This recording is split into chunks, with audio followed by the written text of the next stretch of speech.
coming of rage love story about a teenager and her crush who happens to be a corpse. After a set of horrific circumstances brings them back to life, the two embark on a journey to find love, happiness, and a few missing body parts. Lisa Frankenstein is directed by Zelda Williams and written by Diablo Cody, who wrote Jennifer's Body and Juno. And believe it or not, I haven't seen any of those films.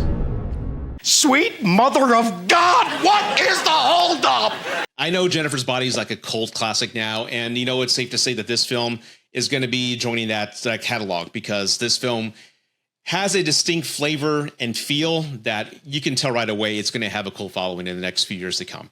But here are my thoughts on Lisa Frankenstein. For those who don't know, I do love Frankenstein films. My favorite, believe it or not, is Frankenhooker. If you haven't seen it, this is a great film. Want a date? You going out?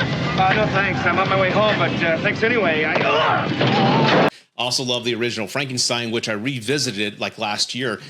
I highly encourage everybody to go see that film. It was almost made 100 years ago, and it's amazing what they did back then. And also, of course, Young Frankenstein. It's alive! So I love the genre. I love takes on it.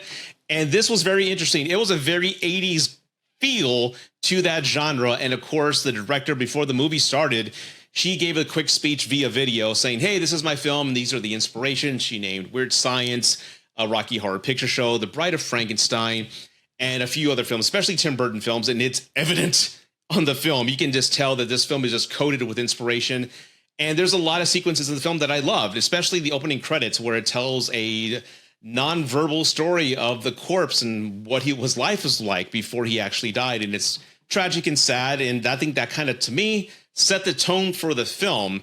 Needless to say, it didn't, but I'll go into that in a bit. Now, as far as what I loved about the film, I loved a lot about it. I mean, the visuals are fantastic. I love the aesthetic. I love the design of the actual sets, the home that this character lives in. Looks like something out of Coraline. I actually love the architecture. Again, very Tim Burton-like in this suburban area. I love the fashion. I love the feel. I love the vehicles. Everything really felt like an 80s property. Although the soundtrack, the film does open with the song The Promise, which again, I have a list of about 10 songs that should not be used in 80s films anymore because they're used way too often. But The Promise, in my opinion, was used perfectly at the ending of Napoleon Dynamite.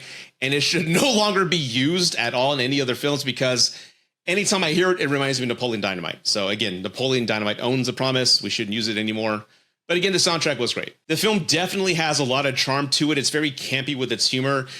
Again, I don't want to go into it, what it reminded me of. I think a lot of critics want to go into it reminded me of Tim Burton, it reminded me of Beetlejuice, Edward Scissorhands, which is an easy. I mean, yes, that's a layup. It definitely does have that reminiscent feel to it, but it's its own distinct identity, which honestly I'm conflicting with now that I'm thinking about my overall thoughts, and I'll get to that in a bit. But the overall film had a lot of charm. Some of the jokes didn't land for me, but there were a lot of jokes that had me laugh out loud in the audience because, again, it was incredibly campy, and of course, that was just what they were intending it to feel and be like, and I loved it. Some of the standout performances that I love was Carla Gugino, who I've been in love with since I saw Son-in-Law back in high school. Damn, I'm that old. But she plays the cliche, a stepmother who's incredibly evil and rude and doing everything she can to get rid of the daughter of the husband she just married. So she plays that and just owns the screen and hams it up. And again, for what it's worth, every minute of the screen with her on it was fun. And then there's the Frankenstein, the creature, Cole Sprouse, who I'm not familiar with any of his work, but his performance was probably my favorite in the film because he acts with just grunts and sounds, which is pretty funny. It kind of reminded me of the performance from, I don't know what his name is. He's playing Lex Luthor and the new Superman movie, but in Warm Bodies, you remember that film? There's a certain charm to it. A lot of Charlie Chaplin just acting with the eyes and expressions type of old school talent. So I did love that, and just his direction and where he went with his character. And then there's a lead actress, Catherine Newton, who plays a character named Lisa, who, as far as a character goes, she experienced a heavy traumatic event in her young life when her mother was murdered. This isn't a spoiler, but then you see her slowly adapt to trying to get involved with people again. She has a heavy infatuation with death and hanging around cemeteries. And when the film says it's a dark coming of rage story, that's a new take on this genre, which again, kind of shocked me and surprised me. And I don't know where it sits with me yet, but I guess I'm indifferent with how the movie ended. And let me explain. The first two acts, first and second act, were charming and fun. You have the typical cliche moments where there's somebody they're trying to hide, a teenager's trying to hide somebody in their house. Think of like E.T., things of that nature. and she's hiding the zombie. He's missing body parts, so they have to find these body parts to sew him back up. That involves murdering people. And I guess that's where I come conflicted, because Lisa, this character, most of the time you're supposed to feel some sort of sympathy or empathy for the character. And again, you do feel that because of the tragedy she experienced when she was younger and some of the things she goes through in the film. But then it goes on this sort of revenge take. And I'm like, there's parts of the film where I'm conflicted. I'm thinking, okay, am I supposed to be rooting for her? Because right now she's acting a certain way that I don't agree with, and I'm not really on that side. But okay, I'll roll with it. So there was a lot of conflict as far as the tone of what I was supposed to feel toward this character, especially with this creature that comes about. He comes to life, and the film kind of sets this sort of tone and narrative that she's longing for this guy, this long love. She's bringing him gifts to his tombstone.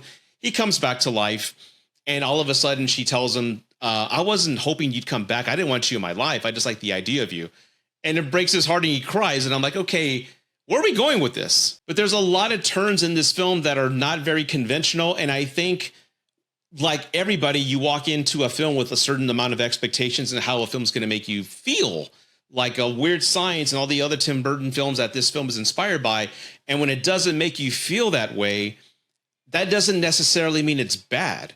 The third act, in my opinion, is where it kind of confuses me and falls apart in my sense, because I was expecting a certain narrative to go a certain way, and it doesn't. And again, how Lisa, this character, ends, I didn't feel a lot of sympathy toward her. I understood the decision she made, and I think she has a realization of the choices she made and how it hurt other people, but it comes off very cold and unsympathetic. So I was really finding myself, as the movie was progressing, just becoming distant with this character, Lisa. And that's where my disconnect is. Again, I love the first act. I love the second act. But that third act, as far as tying all the loose ends into the story, into a cohesive narrative that made sense to me as an audience member, I didn't feel that at all whatsoever. Usually there's some sort of sympathy or empathy or connection, you know, an audience member has with a character. Maybe some people do. Again, if you're a fan of Jennifer's Body or the other film Juno, that the writer has written, maybe you've connected with it and I haven't. Maybe that's where the disconnect is. But for me, I just felt like it was okay. It had potential. I really wanted to love this film. It's fantastic. Maybe I'll like it again on a second viewing, but for me, I thought it was okay. Again, perhaps I'm not the audience for this particular movie. Maybe that's what it is. But again, I grew up in the 80s and I'm a fan of all the films that this movie was inspired by. But again, maybe if you're a fan of Jennifer's Body or Juno and this type of humor, maybe this movie is for you. Again, I'm just saying it's not a bad film. In closing, we are always asking Hollywood for original films.